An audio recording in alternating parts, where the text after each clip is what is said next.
बोलिए बोलिए बोलिए। जो श्री वीवी गुप्ता गुड़गांव से जानना चाहते हैं, तिलक के विषय में पूर्ण जानकारी कराइएगा। तिलक के विषय में पूर्ण जानकारी कराइएगा। तिलक के संबंध में किस तरह की पूर्ण जानकारी करना चाहेंगे अब ये तो मैं कैसे कहूँ, पर हमारे शास्त्रों के द्वारा, धर्म ग्रंथों के द्वारा चंदनस्य महत् पुण्यम पवित्रम पापनाशनम आपदा हरते नित्यम लक्ष्मी तिष्ठति सर्वदा। पूर्ण महत्व है इसका कि चंदनस्य महत् पुण्यम, चंदन लगाने का पुण्य ही नहीं महत्व पुण्य है, अधिकाधिक पुण्य है। पवित्रम, ये बहुत पवित्र है। पाप नाशनम, पापों का नाश करता है। पवित्रम पाप नाशनम आपदा हरते नित्यम, आपदाओं का नित्य प्रतिहरण करता है। और लक्ष्मी तिष्ठति सर्वदा, सदा लक्ष्मी तिष्ठित रहती है, अर्थात लक्ष्मी का वास होता है। चंदन का महत्व है। और चंदन का महत्व आयुर्वेद से अर्थात साइंस से आप लें तो हमारे शरीर में 3 प्रधान नाड़ी है। नाड़ी तो सभी प्रधान हैं, एक नाड़ी अगर रुक जाए तो हरिओम तत्सत हो जाएगा, पर प्रधान नाड़ी 3 है, इड़ा, पिंगला और सुषुम्ना, जो रीढ़ की हड्डी के साथ में 2 चिपट कर चल रही हैं और 1 सीधी चल रही है। ये 3 प्रधान नाड़ियां हैं जिससे भूत भविष्य वर्तमान का ज्ञान होता है। मनुष्य के जो है अनेक प्रकार की दिव्य का ज्योतियों का आदि आदि का ज्ञान होता है। ये इड़ा, पिंगला, सुषुम्ना है। ये तीनों नाड़ियों का मेल यहाँ आकर मिलता है, जिसको भ्रकुटाचल कहते हैं। भ्रकुटी नाम भावों का है और अचल नाम इनके बीज, अर्थात भ्रकुटाचल पे तीनों नसें इकट्ठी होती हैं, इड़ा, पिंगला और सुषुम्ना।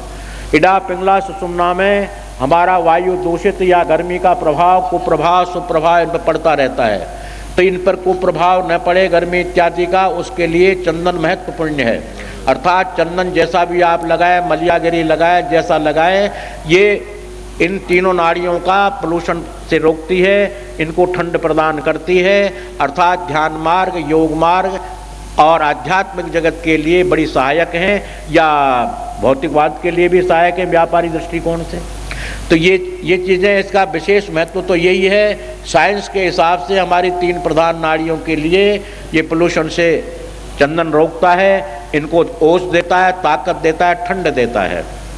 और आध्यात्मिक जगत में मैंने बोला, एक चंदनस्य महत्पुण्यम पवित्रम पापनाशनम आपदम हरते नित्यम लक्ष्मी तिष्ठति सर्वदा।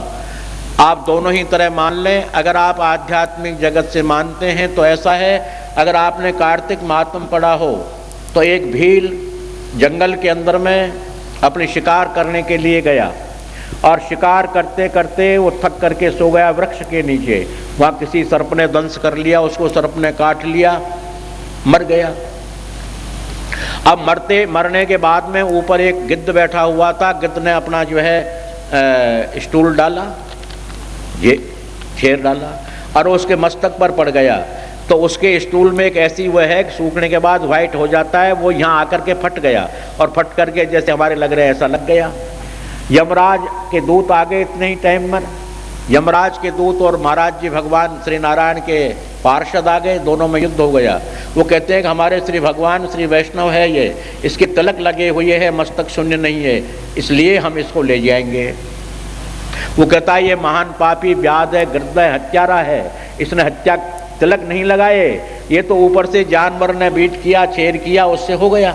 बोलो जो कुछ भी हो गया, पर इसके सिर के ऊपर चंदन लगा हुआ है, शून्य मस्तक नहीं है। आप विचार कीजिए। उसके लिए पार्षद लोग भगवान जी के यहाँ ले गए और यमदूतों से छुटकारा हो गया, मृत्यु के बाद भी तिलक लगाने से।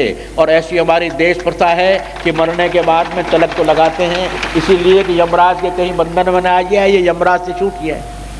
इसलिए आध्यात्मिक जगत में तो इसका बहुत बहुत पुण्य है। और साइंस की दृष्टि से, आयुर्वेद की दृष्टि से भी इसके बहुत लाभ हैं। आगे लगाना न लगाना आपकी मर्जी है। आपने प्रश्न किया, मैंने बता दिया, आगे मन आपका है। श्री मदन लाल भंडारी जी।